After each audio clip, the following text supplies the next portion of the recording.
Hachimura trying to stay in front of Kevin Durant. Coach Fizz, this didn't count because of an offensive foul away from the ball, which, I mean, you got to cut the rookie. Hey, look, what I liked is that Kevin Durant can plant and go both ways, but no, it doesn't count, so the highlight is not complete. I mean, he's just coming off an injury. Don't bother Ricky. Clearly, he has to take it so slow. Welcome to The Jump. I'm Rachel Nichols alongside former NBA head coach David Fizdale, ESPN senior writer Ramona Shelburne. Coming up, guys, Paul George and Devin Booker got into a heated argument during the game last night.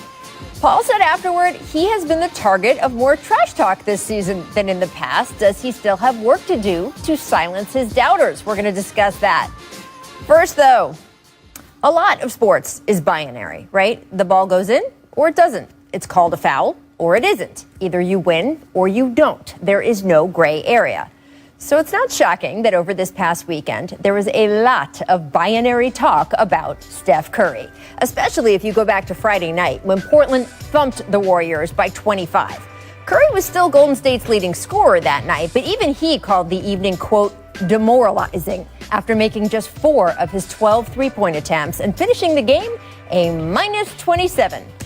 And boy, did that get people talking. Depending on which corner of the internet you hang out on, you heard Steph described as either a martyred saint whose otherworldly trials included roster instability, injuries, and the boxing one, or as an aging, overhyped role player who can't cross the street without a Kevin Durant-shaped cane in his hand. For days, the debate raged, stirred further by some Damian Lillard comments about how, quote, it's different than the past 4 or 5 years for Steph, and that, quote, he's seeing it's tough to get those quality looks now. Of course, if you actually listen to the full interview, Lillard was not remotely taking a shot at Curry. He was making a much larger point about how both for him and Steph Curry, there is sometimes not much you can do when an opposing coach is throwing 3 or 4 defenders at you on every trip down the court. But the Steph is overrated crowd grabbed those Lillard headlines and ran with them so loudly that even Steph himself couldn't ignore all the buzz. By the time he stepped onto the court last night for the bookend of the Warriors' 2-game homestand against Portland, he was determined that things go differently, and boy, did they, as Steph brought out all the tricks. Handles? Yeah, check. Woo! Little reverse up and under there? Yeah, no problem. Yeah, he can just do that, Fizz. And the threes, off balance, no problem.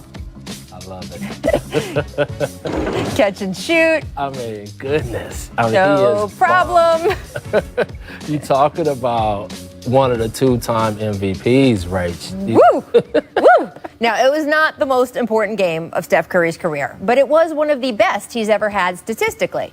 And even in a mostly empty arena, there was that other essential part of any true Steph Curry masterpiece, that kind of liquid joy that spills across the court and uplifts an entire team. Like, say, rookie James Wiseman, who racked up his first career double-double. In the locker room after the game, Steve Kerr gathered the team and actually said he was going to give the game ball to Wiseman, pump faking it toward the youngster before then instead sending the ball to Steph. The stunt sent several guys to the floor laughing, and then when they met with the media afterwards, they were universal in their praise, not just for Steph's game, but the way he had handled the tornado of criticism all weekend. I think that was right up there with the majority of them. With the best of them. Just because of, all the talk that's been going around. I could just see, like, Steph has a tendency at times to kind of around with the basketball. There was no around. He came out and everything was shot or attack. Like, and me, I watch a guy's eyes. He never looked to pass once in the beginning of the game. It's crazy. It reminded me of 2K because I used to play with Steph all the time and I used to drop like 60. So just like actually watching it personally, that was phenomenal. And then there was Steph himself making a last dance joke. You the Jordan meme, right? I take all that personally. I don't get frazzled too easily, and very confident in who I am, and as a person, as a basketball player, and there's not going to be anything you can say about me or to me that's going to affect that. It's going to be, that kind of narrative from here on out, and I love it. I had hoped for a brief moment that Steph's performance may quell some of that binary talk online.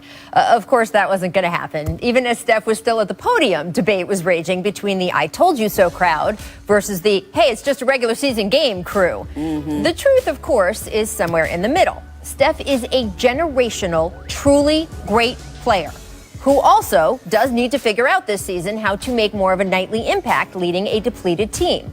It's not a binary problem, and last night's outburst cannot be the regular solution. No one can put up historic numbers every night. It doesn't work that way. But at least for 48 minutes, amid all the talk, it was Steph Curry who had the loudest word. Either the ball goes in or it doesn't. And last night it did. A lot. So, Fizz, you already knew how good Steph Curry was. What stood out to you watching last night, especially considering all the talk? It's tough to even follow Draymond Green, right? I mean, he hit it on the head. Well, you know your teammates well. When they don't look to pass, when the great ones just say, hell with it, I'm about to show you, you know that they're on a mission. And he was on a mission. It just makes the league exciting for me because, going into the season, Golden State, I was like, yes, we're getting back to this. And to see Klay go down, I think everybody kind of had the wind taken out of them. But Steph just reminded everybody that they're still going to be in this fight. And I think the toughest thing and the thing everyone's going to watch is, can he do it at a high level? Not 62 a night, come on. But the Steph Curry level that we've been grown accustomed to. Can he do that on a nightly basis and get his team a chance to get into the playoffs? Well, look, they've had so many times where Steph Curry goes off like this, but they usually have so many other people who go off at the same time Steph does. And Rachel, I love how you put that liquid joy. He has this infectious game, and to do that when there's no fans there to feed off of him and to cheer him and the Warriors on, I thought that's what really made this game special. But the one thing that he's been struggling with this whole time is he wants to get his teammates going, right? But that can't come at the detriment of his own game and his own aggressiveness. And that's what I thought the difference was last night, is that he was aggressive, he was attacking, and that will feed to his teammates. Now, in the past, we used to refer to them as strength in numbers, right? That's why the Warriors were so good. They were so deep. I don't think we appreciated it at the time. The people in Oakland, they appreciated it. The coaches appreciated it. Now we all appreciated it because Steph is out there many nights with a bunch of rookies, young players, and Kelly Oubre, who's still trying to find a shot.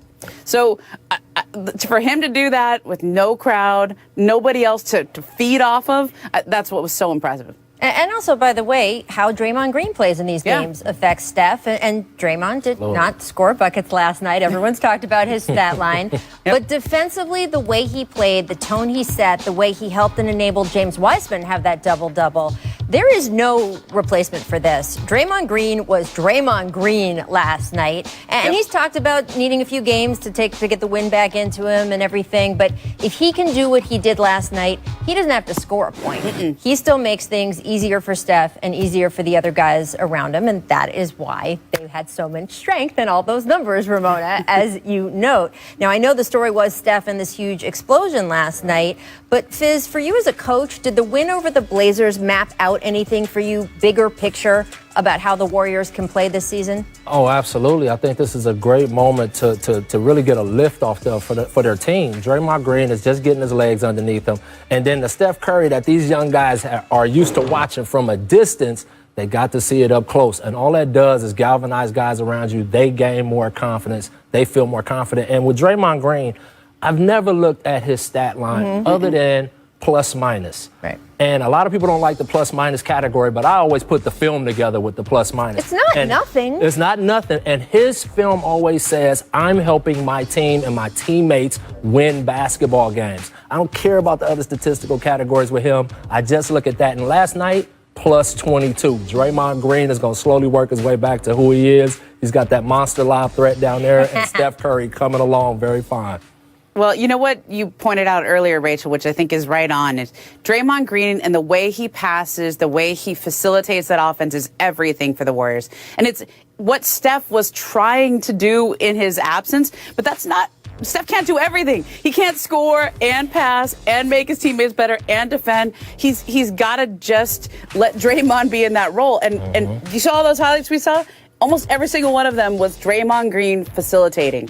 It's something that I don't think we appreciated because we talk so much about Draymond as a defender and his trash talk. He's a great passer. Just an absolute great passer. Wow, that's a heck of a list. Right? Look at that. Don't forget, people, he's not nice. Don't let the baby face fool you. That's right. He's ripped my heart out along with a whole lot of other people's hearts. You know personally. Oh, my God. You talk about two-time MVP. Yeah, that is not easy to come by. We're talking about arguably the greatest shooter in our game ever.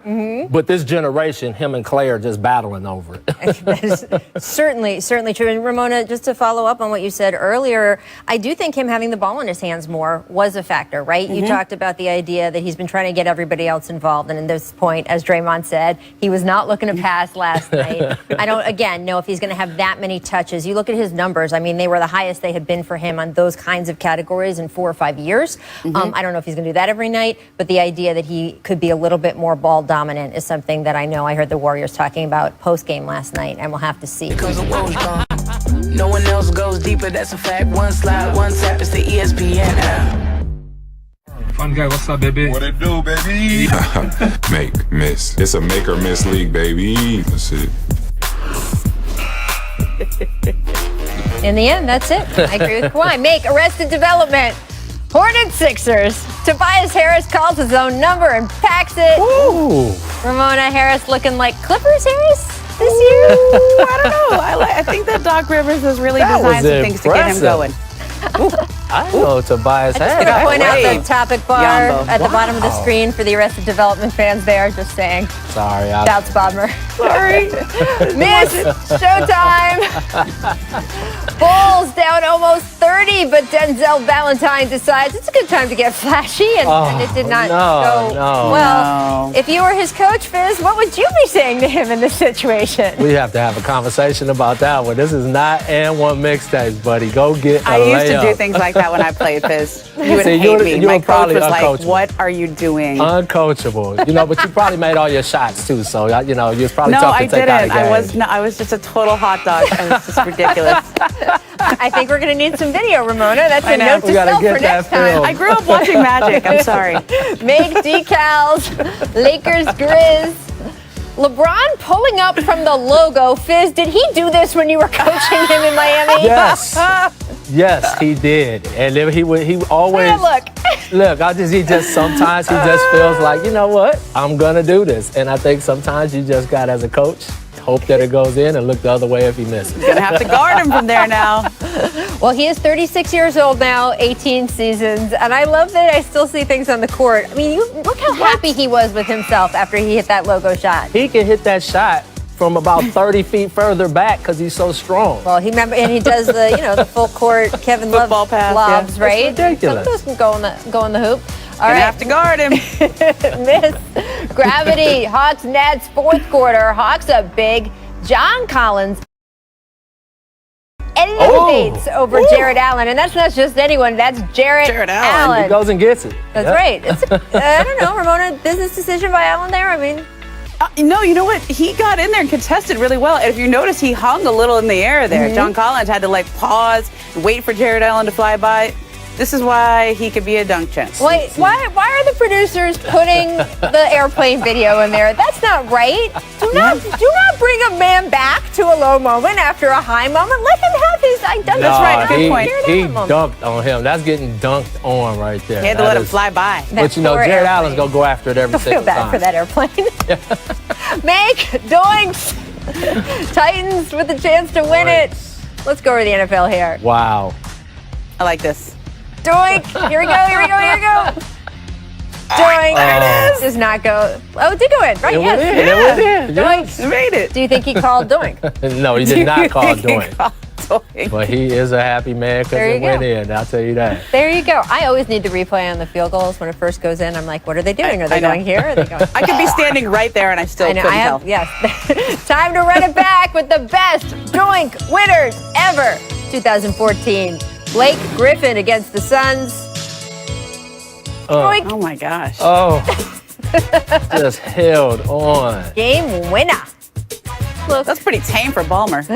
2012. Shooting touch. I know, that's so nice, right? Doink. That is tame for Barbara. 2012, KD versus the Mavericks. This was the first round of the Look playoffs. at how Doink. tough that shot is. Boom. See, I think that's touch. Yes, that's this is a touch absolute shot. touch. This isn't a doink. That's touch, absolutely. And he's the only guy in the league that can make that shot. Use that backboard. 1999, Allen Houston in Miami. That's touch. That's touch. Can you see little producer Steve in front of the TV? We didn't have that shot also? A Knicks highlight. I remember that right there. It ripped the hearts out of everyone in Miami. Oh, that was a tough one. It's a tough spill to swallow. What up, A? Sorry, Fizz. 86, Ralph Sampson. Historical doink. Oh, you talking about some people in LA just, heartbroken. We're Never basically looked at the ripping- rim. I was going to say, we're ripping apart both Fizz's childhood and his early work years here. You know it was coming. 2019. The best doink Kawhi calls doink. Oh, Wow. I mean, you can't contest it any better. I mean, at that is Embiid. a big time shot. Wow. I still don't know how he got it over him. Look at that. Man. That's 7'3" in your face. The Sixers, The fate of so much. The Sixers If that felt some ball pain. had tipped a little bit one way or the other. I'm just saying. All right, coming up next, you will hear Paul George's reaction to this dust-up with Devin Booker last night. Does PG still need to silence his doubters? We will discuss that. But first, here's what The Jump recommends for today. Kevin Pelton ranks the 7 surprise teams in the NBA this season. Head over to the app to see where the Hawks, Pelicans, and Suns rank. After the break, Fizz and Ramona are going to tell me if they're buying the Suns 5-2 start. Boom.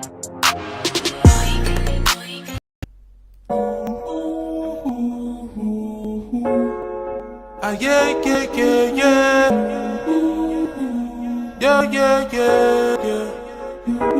I'm a star, shining brightest in the darkest times.